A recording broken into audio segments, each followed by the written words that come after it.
Fly fishing is a thrilling pursuit, yet appears so graceful and relaxing. However, beginning fly fishermen are often intimidated.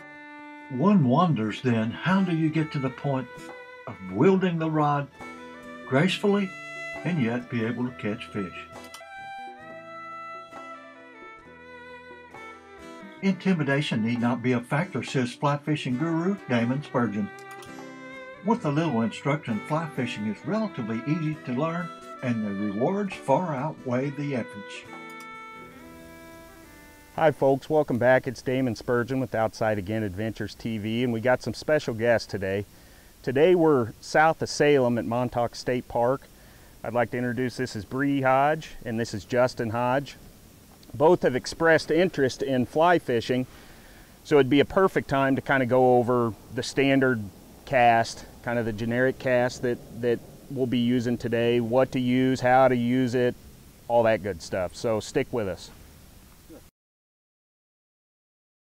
Now, and basically what we're going to cover now is your standard cast. It's not going to be anything super in-depth with how we're fishing today, indicator nymphing, a lot of roll cast, how to present drag-free drifts, a few of the shorter, tight line cast, which is what a lot of people associate with fly fishing. But whatever today, we know this water pretty well, so whatever's going to be the most effective cast. There's going to be other fishermen on the water as well, so that's obviously something that we'll have to kind of keep in mind. But stay tuned and hopefully we can cover everything we need today. So the first cast we're going to cover is pretty well the most simple, I guess, with how we're going to fish today.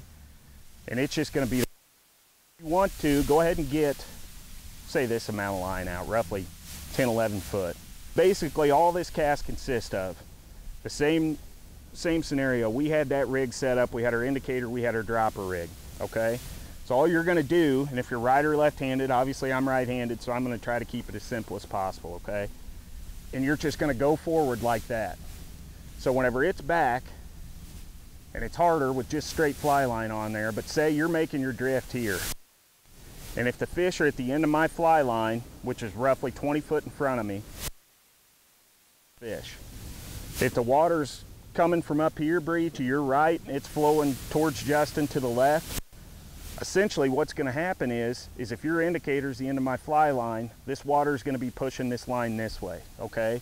And you hear a lot about drag-free drifts, you hear a lot about mending your line.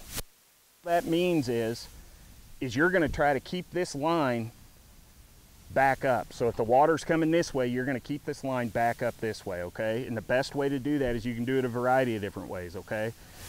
You can pop it like this. So you're going to start at 10 o'clock. You're going to end at 2 o'clock, okay? You can start by, watch behind you, and how that loop unfolds. And when you bring it back here, so forward and back, and see how that unrolls? So what you want to watch, and the thing I tell people that are first starting out, is turnaround. When you're practicing turnaround, once that fly line is there, then you come forward, okay, and do your finish, and we'll get to that. But if you allow it to unroll like that, it's going to go where you want it to. It's going to unroll and turn over those flies a lot better, like it should, okay? So when you bring it back, you're going to want to stop. Biggest mistake you could make is breaking that wrist. So whenever you start your cast, okay, and you get to here and you break it back, all your line's right there, okay? So if you are working on a big cast, you're getting it way out there, and then you break your wrist and you go forward, you got a mess. Don't worry about false cast here, just keep it in the air until you get it to where you want.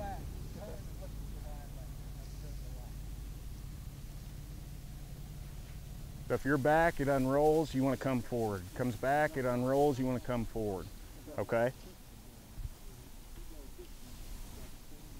Keep that wrist, stop it a little bit sooner. There you go, your arm's up at the right height. And always keep that free line in your left hand. Say you're real short and you start in here.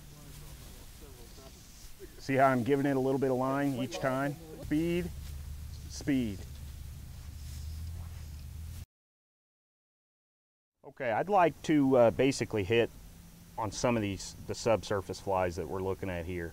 We've got anything from a stone fly, being these black dudes here, to golden stones, to which are prevalent. They're not, you know, obviously Montana prevalent, but they're prevalent.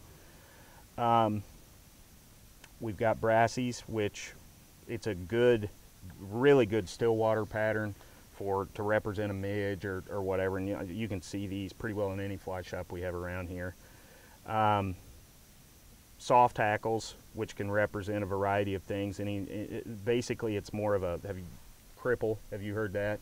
And basically it can represent, if a fish is feeding, it could be something that they see and, oh yeah, you know, and then they're going to hit it. They're obviously going to want to hit something that's easier than having to work for it.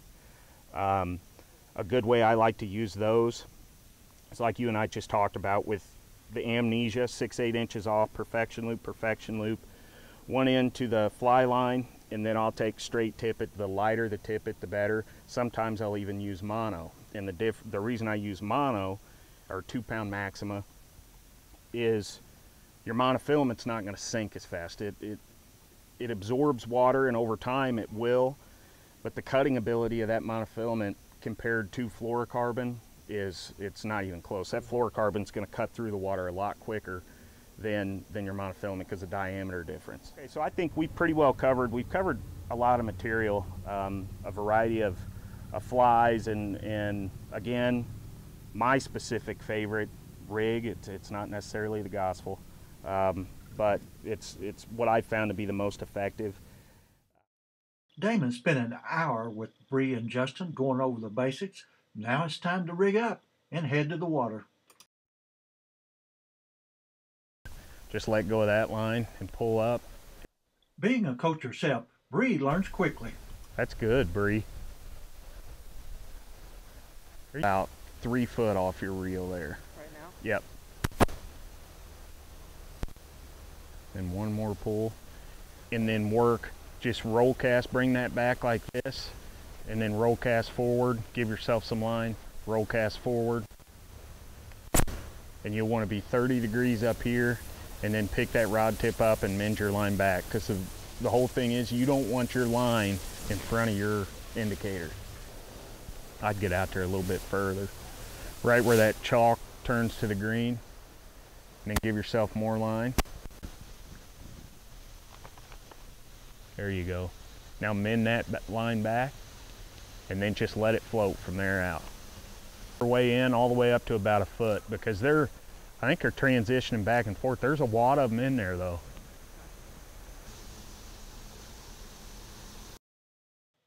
Bree's getting into fly fishing. Damon, you may have created a monster. Justin's got it down too. Now it's time for somebody to catch a fish. Line with your right finger. Bree hooks up. Keep bringing them in.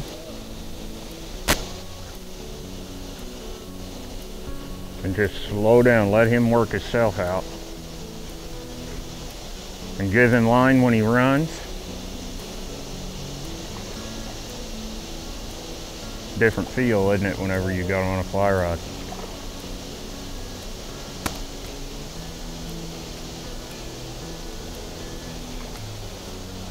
That's a pretty good fish. You're mounted.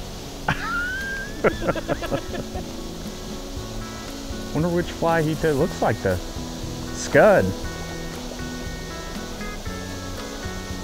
You want to keep him?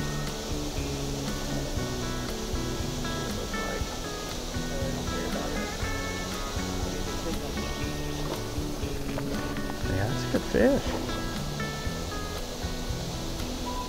It's hard to get him in. It's a long pole. And then once you get to a point, you can pinch it off. And then just raise it, no, just pinch it off right there at your cork, and then raise it up, get his belly on the water, and then you can just grab him, just like that. Shoot, yeah! Got him very flat, honey.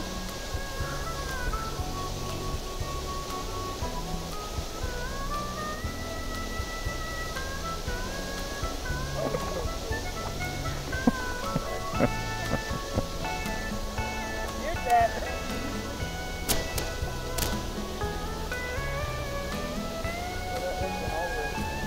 Did it? It's been an incredible sight to watch a young couple interested in fly fishing to begin together.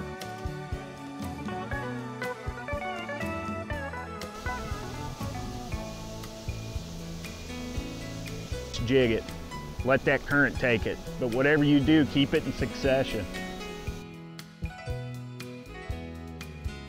Overhaul them, don't they? Justin hooked up too, Yeah. and I think I can safely say, here's a couple who will be hooked on fly fishing for the rest of their lives.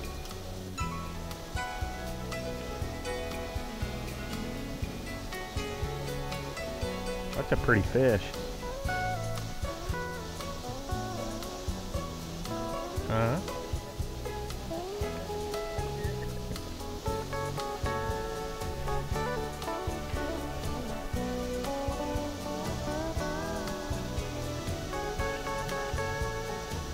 I'll tell you what's fun, Justin, the best way whenever I was a kid, that's how I learned how to fish like that.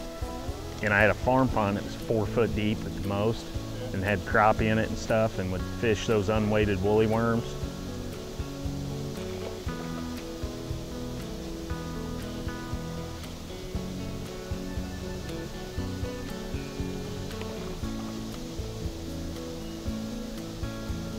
There you go, Bree.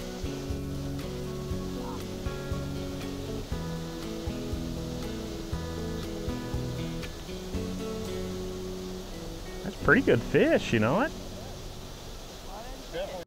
It's time you turn over a new leaf in your life and pick up the wonderful sport of fly fishing. You will not only thrill at the wonder of the fly rod, but you'll also enjoy the variety and beauty of the species you can catch. No less enjoyable is the spectacular beauty of the special places where you can chase fish with a fly rod. Imagine yourself in such gorgeous natural surroundings.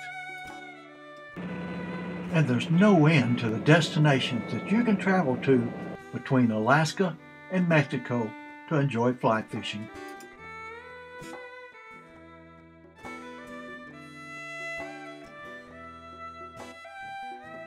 To learn more about fly fishing, follow Damon on Outside Again Adventures TV at aoutdoorstv.com.